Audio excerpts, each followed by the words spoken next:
अगर मैं एक ब्लैक होल के ठीक बाहर खड़ा होकर यूनिवर्स को प्ले कर पाता तो वह कैसा दिखता?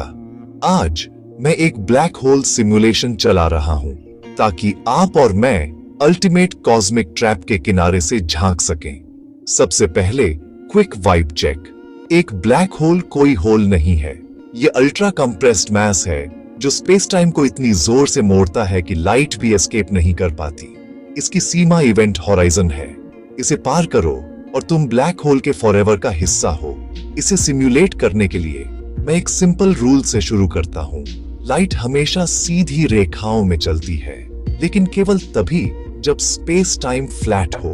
एक ब्लैक होल के पास स्पेस टाइम वॉर्प्ड होता है, इसलिए सीधी रेखाएं बेंड हो जाती हैं। ट्रिक है रे ट्रेसिंग। अपनी आंखों से इमेजिनरी लाइट बीम्स को पीछे की ओर फायर करना और देखना कि ग्रेविटी उन्हें कैसे डिफ्लेक्ट करती है। अगर कोई रे होराइजन से टकराती है तो वह चली जाती है। अगर वह नीडल को थ्रेड करती है तो वह एक बार, दो बार, यहां तक कि फोटोन स्फीयर पर कई बार लूप कर सकती है, फिर आप तक पहुंच सकती है, जिससे एक ऑब्जेक्ट कई बार दिखाई देता है। इसलिए ब्लैक होल की इमेजेस ग्लोइंग डोनट्स जैसी दिखती हैं।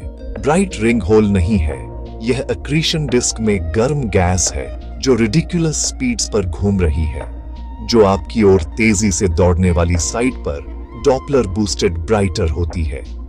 डार्क सेंटर शैडो है जो होराइजन से बड़ा है, क्योंकि लाइट एस्केप होने से पहले ही यैंक्ड इन हो जाती है।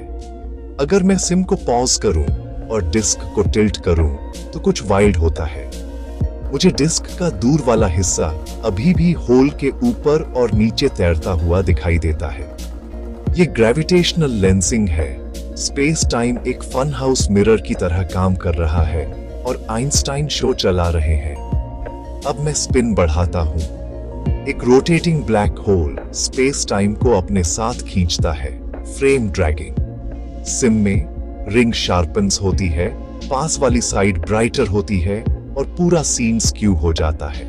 टाइम खुद ही अंदर के करीब धीमा चलता है।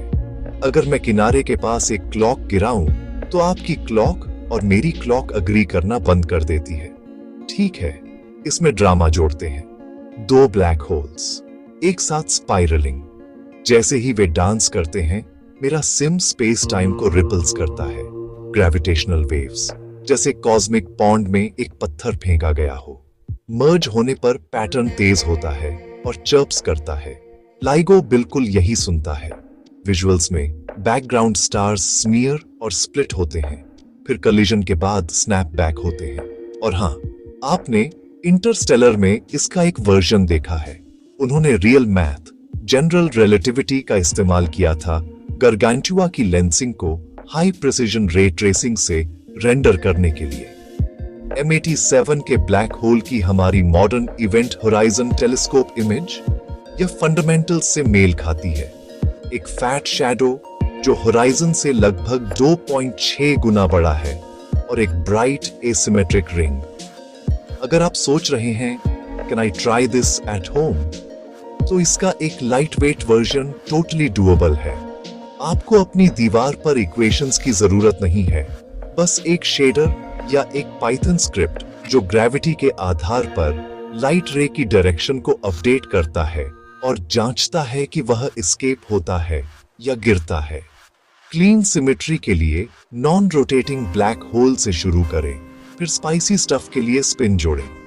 यहां मेरा फेवरेट पार्ट है। जब मैं सिम में बहुत बाहर जूम करता हूं तो ब्लैक होल एक डॉट में सिकुड़ जाता है और यूनिवर्स फिर से नॉर्मल दिखता है। लेकिन जूम इन करो और रियलिटी एक हिडन ज्योमेट्री को बताती है जो हमेशा वहां थी। यही मैजिक है। एक ब्लैक होल सिर्फ लाइट को खाता नहीं है, ये स्पेस टाइम की शेप को उसी से स्केच करता है। तो अगर स्काई कभी ऑर्डिनरी लगे तो याद रखना, परफेक्ट डार्कनेस में भी यूनिवर्स बिजी ड्राइंग कर रहा है। हमें बस एक कंप्यूटर को यह देखना सिखाना पड़ा। देखने के लिए धन्यवाद। अगर आप चाहते हैं कि मैं इस सिम का कोड ड्रॉप करूं, तो मुझे बताएं कि आप इससे क्या बनाएंगे। Slow motion plunge binary merger photon sphere के पास एक कॉस्मिक फ्लाई बाय। मैं बेस्ट आइडिया को पिन करूंगा।